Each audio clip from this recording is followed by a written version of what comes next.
नमस्कार दोस्तों, आप सभी का स्वागत है कहानी आपकी और मेरी ग्रहों की जुबानी यूट्यूब चैनल के ऊपर। इसमें हम लोग जो भी बात करेंगे वो बात करेंगे मंथली प्रेडिक्शन जनवरी के लिए कन्या लग्न के लिए। कन्या लग्न यानी कि अगर आपके फर्स्ट हाउस में 6 लिखा हुआ है तो आपका कन्या लग्न है।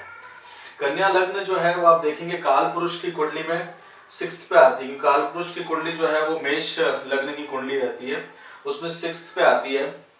तो आप देखेंगे कि 6th हाउस में आने के कारण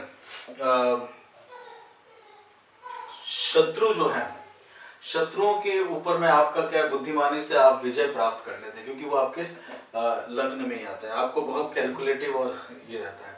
साथ में क्या है, 6th हाउस जो है वो सर्विस को भी रिप्रेजेंट करता है और सर्विस से रिलेटेड जो है वो सूर्य भी रिप्रेजेंट, वो भी आपके 12th हाउस में है।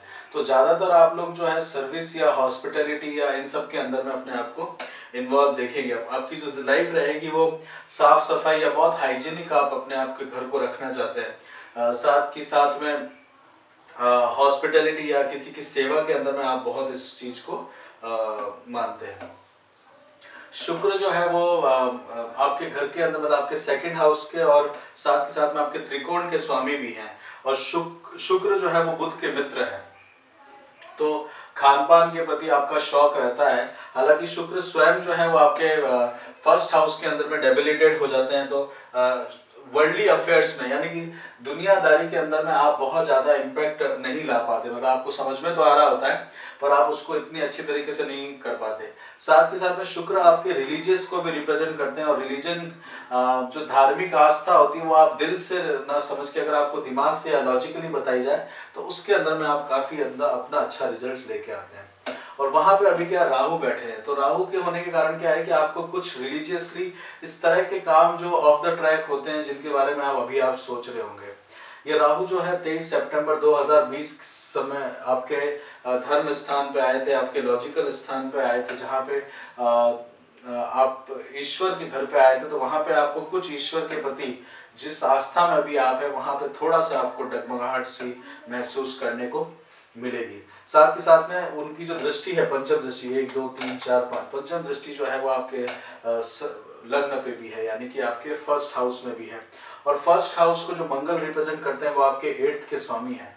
तो यहाँ पे कुछ आपको एक्सीडेंट का भी ध्यान देने की जरूरत है। साथ में विचारों के अंदर में विचारों में बहुत नेगेटिव थॉट आएंगे, और मैंने देखा है कि कन्या लग्न के जातकों के अंदर में कई विचार ऐसे चल रहे होते हैं कि जो उनको खुद को भी पसंद नहीं आते हैं, वो किसी से शेयर भी नहीं कर सकते। इस तरह के विचार चल रहे होते हैं, क्योंकि तीसरे घर के और 8वें घर के स्वामी जो है वो मंगल ही है, और मंगल जो है वो बुध के जो है परम शत्रु माने जाते हैं। तो वो आपको थोड़ा सा बेनिफिट उस समय होता नहीं है। वो आपके 8th हाउस में आया, तो इस तरह से आपको ध्यान देने की जरूरत है। ट्रैवलिंग वगैरह में ध्यान देने की जरूरत है। उसकी 4th दृष्टि जो है वो मित्र के या लाभ स्थान में है, तो वो भी आपको ध्यान देने की जरूरत है, क्योंकि 4th हाउस में भी मंगल जो होते हैं आपके 11th हाउस में आता है, 4th चौथी राशि। तो काल पुरुष की कुंडली को अगर आप देखें तो 4th हाउस में मंगल डेबिलिटेड होते हैं, तो मित्रों की तरफ से भी थोड़ी सी सहायता जो है वो भी आपको कम होती हुई दिखेगी इस समय में। क्योंकि मंगल की 4th चौथी दृष्टि यहाँ पे है और बाद में आपके छोटे भाई बहनों पर भी है, तो वहां पे भी आपको थोड़ा सा रिजल्ट जो है वो कम होते हुए दिखेंगे। अगर आप ट्रेडिंग रिलेटेड कुछ काम करते हैं तो वो ज्यादा आपके लिए बेनिफिशियल रहेगा इस समय में। आप ये भी देखें अपने साथ में कि आपकी जो कुंडली में है नीच भंग राजयोग भी बना हुआ है। नीच भंग राजयोग यानी कि आपके पंचम और 5th और 6th हाउस के स्वामी जो शनि है, वो शनि जो है वो नीच भंग राजयोग बनाए हुए आपकी कुंडली में। तो ये एक बार भिखारी से राजा बनने वाला योग है। तो कुछ शुरुआत में तकलीफ आने वाला जो समय है वो आपको शुरू हो गया होगा। वो आप देख रहे होंगे कुछ ना कुछ आपके प्रति कुछ ऐसे काम हुए होंगे जिसके कारण आपको सहजता नहीं होगी, आपका मन थोड़ा सा डिस्टर्ब चल भी रहा होगा। तो वो आपको देखने को मिला होगा, क्योंकि बुध जो है वो 4th हाउस में भी है, सूर्य के साथ में है धनु राशि के अंदर में। तो वो 5 जनवरी के बाद रहेगी, फिर वो मकर राशि में आ जाएंगे। यहाँ से बुध जो है वो आपको नए आइडियाज और नई क्रिएटिविटी लेके आएंगे। बुध जो आपके लग्नाधिपति है और सूर्य के साथ में है, तो सूर्य के साथ में आपको थोड़ी सी बातचीत यानी उभयचारी योग जो है वो आपका इस समय स्ट्रांग बना हुआ है, क्योंकि बुध और सूर्य साथ में केंद्र में बैठे हुए हैं। वसुमती योग भी बना हुआ है आपके लिए, वो आपको धन प्राप्त इसके अंदर में कराएगा और भाग्य का भी सपोर्ट आपको मिलेगा। हालांकि 4th हाउस के अंदर में सूर्य बैठे और शुक्र जो है वो वहां पे आ जाएंगे। शुक्र आपके भाग्य के कारक ग्रह कहलाते हैं, तो इस कारण थोड़ा सा उसका अपनी कुंडली में स्ट्रेंथ जरूर अष्टावक्र के अंदर में जरूर चेक करिएगा, उससे आपको बेनिफिट मिल सकता है। छोटी ट्रैवलिंग के अंदर में आपको बेनिफिट मिलेगा, क्योंकि केतु यहाँ पे बैठे हुए हैं। केतु के यहाँ पे रहने से आप छोटा ट्रैवल वगैरह करना चाहते हैं, छोटे भाई बहनों से थोड़ा सा दूरी इस समय होगी। देखेंगे छोटे भाई बहन जो है वो आपको उनकी तरफ से थोड़ा सा सपोर्ट में कमी आपको इस समय देखने को मिल सकती है, क्योंकि वो थोड़े से दूर हो जाएंगे।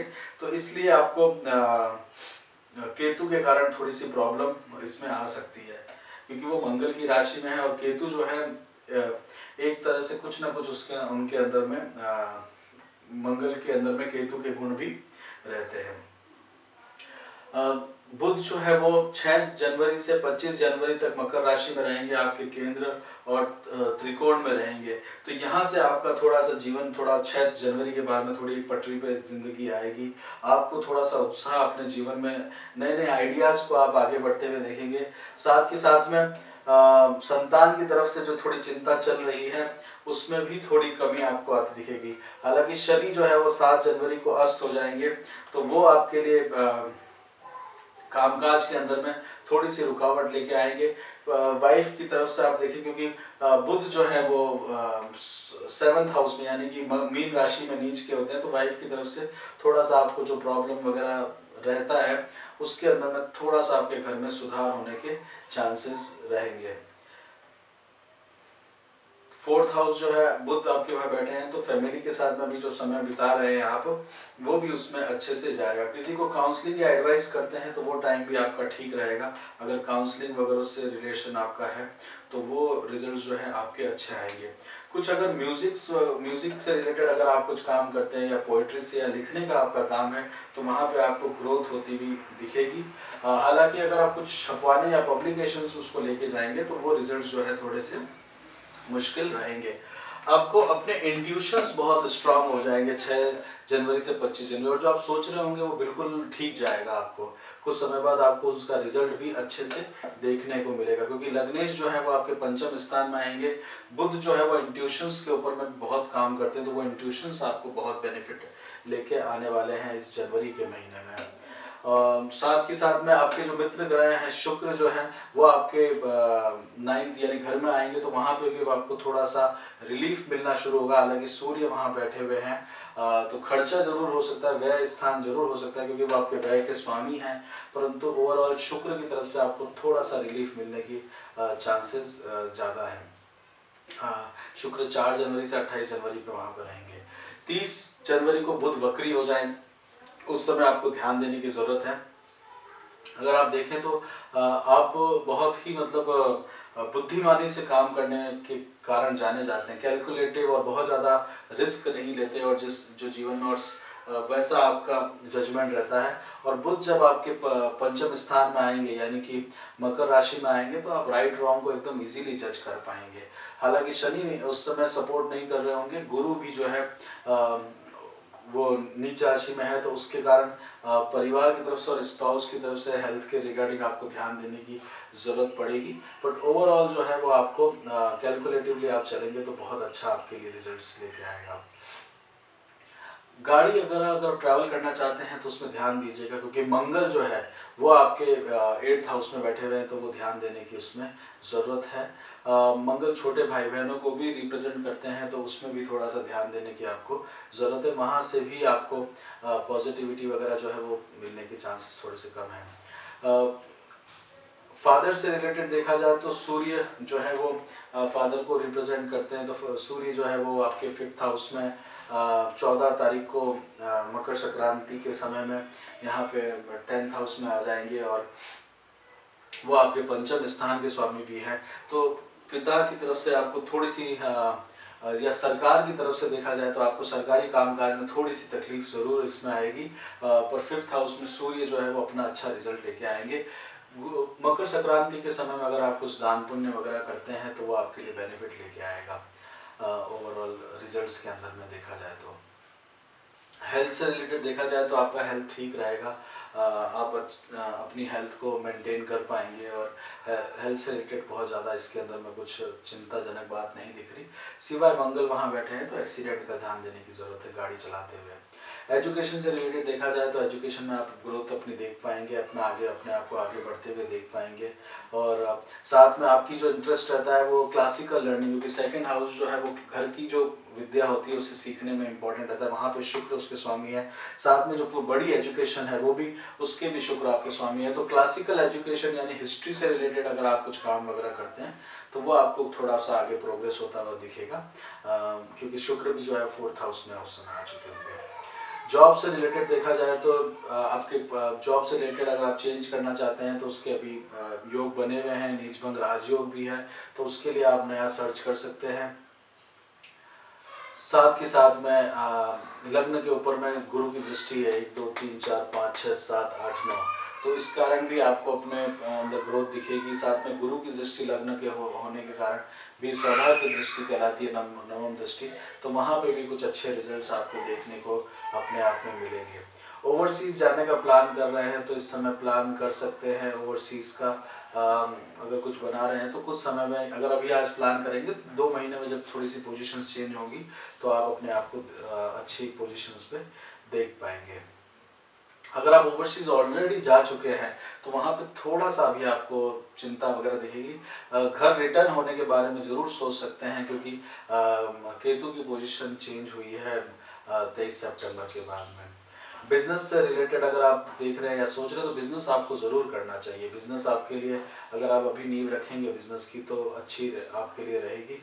और बुध जो है सबसे जल्दी ट्रैवल करते हैं, तो बुध आदित्य योग जो है वो भी आपके लिए बेनिफिशियल रहेगा, जो बुध से योग बनता है। भाग्य का साथ मिलेगा, फॉर्चुनेट रहेंगे इस समय में, पैसा की कमी नहीं रहेगी, ये चीज़ देखने को मिल रही है। घर खरीदना चाहते हैं तो उसके लिए भी अच्छा है, मंगल स्वयं राशि में आए हैं, घर का प्लान आप कर सकते हैं, साथ के साथ में उसको आगे बढ़ाने के बारे में सोच सकते हैं। ओवरऑल जो आपके लिए समय है वो ठीक दिख रहा है। डिसिप्लिन वगैरह आप जो मेंटेन करते हैं उसको आप सस्टेन कर पाएंगे। जो काफ़ी समय से डिसिप्लिन के अंदर में आप में कमी आ रही थी उसको आप आगे मूवमेंट दे पाएंगे। तो ओवरऑल आपके लिए जो जनवरी का महीना है कुछ पॉजिटिव रिजल्ट्स लेके आएगा। शनि अस्त हैं, काम धीमे होगा, गुरु वक्री हैं, स्लो मूवमेंट होगा, ग्रोथ थोड़ी सी मुश्किल होगी, पैसों की थोड़ी सी कमी दिखेगी, परंतु जो दिसंबर में जो चिंताएं चल रही थी वो अब थोड़ी कम होती हुई अब आपको नज़र आने लगेगी। उसका थोड़ा सा धैर्य रखने की आपको उस समय ज़रूरत पड़ेगी। प्लानिंग के लिए ये समय बहुत अच्छा है, एग्जीक्यूशन के लिए थोड़ा सा रुकने की ज़रूरत है आप लोगों को। किसी तरह के अगर आप तंत्र विद्या वगैरह उन सब से अगर खुद को इन्वॉल्व देखते हैं तो थोड़ा सा आपको वहाँ पे अच्छे रिजल्ट्स उस समय मिल सकते हैं। ये इस कुंडली में देखने को मिल रहा है जनवरी के माह की कुंडली के अंदर में। तो इसी के साथ ही हाँ, कन्या लग्न के जातकों के लिए अगर आप देखें तो जनवरी का महीना ओवरऑल बहुत ज़्यादा बुरा भी नहीं रहेगा, बहुत ज़्यादा अच्छा भी नहीं है, पर हाँ इसके अंदर में अगर आप गणेश जी की उपासना वगैरह करते हैं तो आपके लिए बहुत बेनिफिशियल रहेगा। साथ के साथ में अगर मंगलवार को गणपति का व्रत वगैरह करते हैं तो वो भी आपके लिए अच्छा रहेगा। संतान की तरफ से आपको हमेशा बहुत ज़्यादा चीज़ें नहीं मिलती, क्योंकि कन्या लग्न जो है वो एक कुंवारी कन्या का है, वहाँ से तो संतान की तरफ से बहुत बेनिफिट नहीं रहती। दूसरा शनि भी जो है वहाँ पे आधिपत्य रखते हैं, तो संतान की तरफ से थोड़ी सी चिंता जो है वो रहती ही है कन्या लग्न के जातकों को। बहुत ज़्यादा संतान भी इनकी नहीं होती, परंतु संतान की तरफ से थोड़े से चिंतित रहते हैं। और शनि की तीसरी दृष्टि संतान और पार्टनरशिप के ऊपर में है, स्पाउस के ऊपर है, तो वो भी थोड़ी सी चिंता लेके ज़रूर लेके आता है। तो इस कारण मन में आप सोचते हैं किस तरह से इसको ठीक किया जा सके। ओवरऑल कुंडली जो है वो जनवरी महीने में आपको बेनिफिट लेके आएगी और आपके लिए समय अच्छा रहेगा। और अगर आप देखें तो थोड़ा सा कैलकुलेशंस वगैरह कर सकें, अपने क्योंकि अगर आप देखेंगे चंद्रमा का जो मूवमेंट रहेगा वो आपके लिए बहुत इम्पॉर्टेंट रहेगा। उसके लिए आप वीकली प्रेडिक्शन ज़रूर देखिएगा ताकि आप इजीली इसको प्लान आउट कर सकें अपने खुद के लिए जनवरी का महीना। तो इसलिए आपको इसमें अगर कुछ लगता है कुछ छूट गया हो तो चैनल को सब्सक्राइब करिएगा, लाइक कमेंट करिए, शेयर करिए और साथ के साथ में और जनों को भी दीजिए जिनका कन्या लग्न है, जो कि इससे अपने महीने को प्लान कर सके। बहुत बहुत धन्यवाद। जय श्री राम।